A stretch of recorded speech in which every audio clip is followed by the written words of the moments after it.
Hi guys, welcome back. ಎಲ್ಲರೂ ಹೇಗಿದ್ದೀರಾ? Hope ಎಲ್ಲರೂ ಚೆನ್ನಾಗಿದ್ದೀರಾ ಅಂದ್ಕೊಂಡಿದ್ದೀನಿ. ಯಾರೆಲ್ಲ ಹೊಸದಾಗಿ ನನ್ನ ಚಾನಲ್ನ ನೋಡ್ತಾ ಇದ್ರೆ ಪ್ಲೀಸ್ ಸಬ್ಸ್ಕ್ರೈಬ್ ಮಾಡ್ಕೊಳ್ಳಿ, ಹಾಗೆ ಬೆಲ್ ಐಕಾನ್ನು ಕೂಡ ಪ್ರೆಸ್ ಮಾಡ್ಕೊಳ್ಳಿ.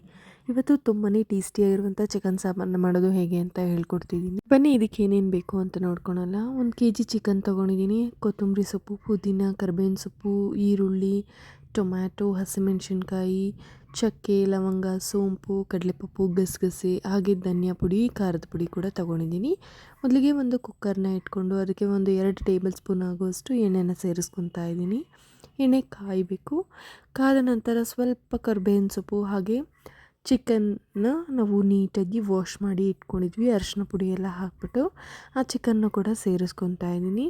ಸೇರಿಸ್ಕೊಂಡು ಒಂದು ಅರ್ಧ ಟೇಬಲ್ ಸ್ಪೂನ್ ಆಗುವಷ್ಟು ಅರಿಶಿನ ಕೂಡ ಸೇರಿಸ್ಕೋಬೇಕು. ಹಾಗೆ ಚಿಕನ್ ಬೇಯಲಿಕ್ಕೆ ಒಂದು ಸ್ವಲ್ಪ ಉಪ್ಪನ್ನ ಸೇರಿಸ್ಕೊಂಡು ನೀಟಾಗಿ ಆಯಿಲಲ್ಲಿ ಚೆನ್ನಾಗಿ ಫ್ರೈ ಮಾಡ್ಕೊಳ್ಬೇಕಾಗತ್ತೆ. ನಾವು ಚಿಕನ್ಗೆ ನೀರು ಹಾಕೋದೇನು ಬೇಕಾಗಿಲ್ಲ, ಯಾಕಂದರೆ ಚಿಕನ್ನಲ್ಲಿರೋ ನೀರು ಬಿಟ್ಕೊಂಡು ಅದೇ ಡ್ರೈ ಆಗಬೇಕು. ಅಲ್ಲಿವರೆಗೂ ನಾವು ಆಯಿಲಲ್ಲಿ ಫ್ರೈ ಮಾಡ್ಕೋಬೇಕು. ಹೀಗೆ ಮಾಡ್ಕೊಳ್ಳೋದ್ರಿಂದ ತುಂಬಾ ಟೇಸ್ಟಿಯಾಗುತ್ತೆ.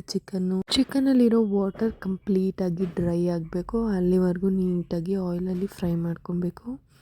ಇದೇ ಮೇನ್ ಪ್ರಾಸೆಸ್ಸು. ಹೀಗೆ ಮಾಡೋದ್ರಿಂದ ಟೇಸ್ಟು ತುಂಬ ಡಿಫ್ರೆಂಟಾಗಿರುತ್ತೆ.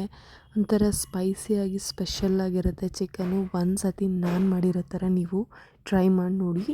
ದೊಡ್ಡ ಬಾಯ್ಲರ್ ಕೋಳಿ ತೊಗೊಳ್ಳಿ, ತುಂಬಾ ಚೆನ್ನಾಗಿರುತ್ತೆ. ಈಗ ಒಂದು 50% ಆಗೋಷ್ಟು ಚಿಕನ್ ಬೆಂದಿದೆ. ಮೊಟ್ಟೆ ಕೋಳಿ ಸಹ ತೊಗೋಬೋದು, ತುಂಬಾ ಟೇಸ್ಟ್ ಚೆನ್ನಾಗಿರುತ್ತೆ. ಟ್ರೈ ಮಾಡಿ ನೋಡಿ ನಾನು ಮಾಡಿರೋ ಥರ. ಆಲ್ಮೋಸ್ಟ್ ಚಿಕನಲ್ಲಿರೋ ನೀರೆಲ್ಲ ಡ್ರೈ ಆಗಿದೆ. ಈ ಟೈಮಲ್ಲಿ ಶುಂಠಿ ಬೆಳ್ಳುಳ್ಳಿ ಪೇಸ್ಟ್ನ 1-2 ಟೇಬಲ್ ಸ್ಪೂನ್ ಆಗೋಷ್ಟು ಸೇರಿಸ್ಕೊಂಡು ನೀಟಾಗಿ ಅದರದ್ದು ಹಸಿ ಸ್ಮೆಲ್ಲೆಲ್ಲ ಹೋಗೋವರೆಗೂ ಫ್ರೈ ಮಾಡ್ಕೋಬೇಕು. ಒಂದು ಕಾಲು ಚಮಚದಷ್ಟು ಖಾರದ ಪುಡಿನ ಸೇರಿಸ್ಕೊಳ್ತಾ ಇದ್ದೀನಿ ಕಲರ್ಗೋಸ್ಕರ. ಈಗ ಒಂದು ಮಿಕ್ಸರ್ ಜಾರ್ ತೊಗೊಂಡು ಅದಕ್ಕೆ ಕೊಬ್ಬರಿ, ಚಕ್ಕೆ, ಲವಂಗ ಮತ್ತು ಸೋಂಪು ಕಾಳುಗಳನ್ನ ಹಾಕ್ಕೊಂಡು ಪೇಸ್ಟ್ ಮಾಡ್ಕೊಳ್ಬೇಕಾಗುತ್ತೆ. ನೀರು ಸೇರಿಸ್ದಲೇ ಪೇಸ್ಟ್ ಮಾಡ್ಕೊಳ್ಬೇಕಾಗತ್ತೆ. ನಂತರ ಈಗ ನಾವು ಮಸಾಲ ಇಂಗ್ರೀಡಿಯೆಂಟ್ಸ್ ತೋರಿಸಿದ್ವಲ್ಲ, ಈರುಳ್ಳಿ, ಹಸಿಮೆಣಸಿನ್ಕಾಯಿ, ಒಣಮೆಣಸಿನ್ಕಾಯಿ, ಟೊಮ್ಯಾಟೊ ಹಾಗೆ ಗಸಗಸೆನೂ ಸಹ ಸೇರಿಸ್ಕೊತಾ ಇದ್ದೀನಿ. ನಂತರ ಇದನ್ನು ಫ್ರೈ ಮಾಡಿ ಕೂಡ ಮಾಡ್ಬೋದು, ಹಾಗೆ ಕೂಡ ಮಾಡ್ಬೋದು. ನಾನು ಹಾಗೆ ಮಾಡ್ತಿದ್ದೀನಿ, ನಿಮ್ಗೆ ಬೇಕಾದರೆ ಫ್ರೈ ಮಾಡಿ ಮಾಡ್ಕೊಳ್ಳಿ.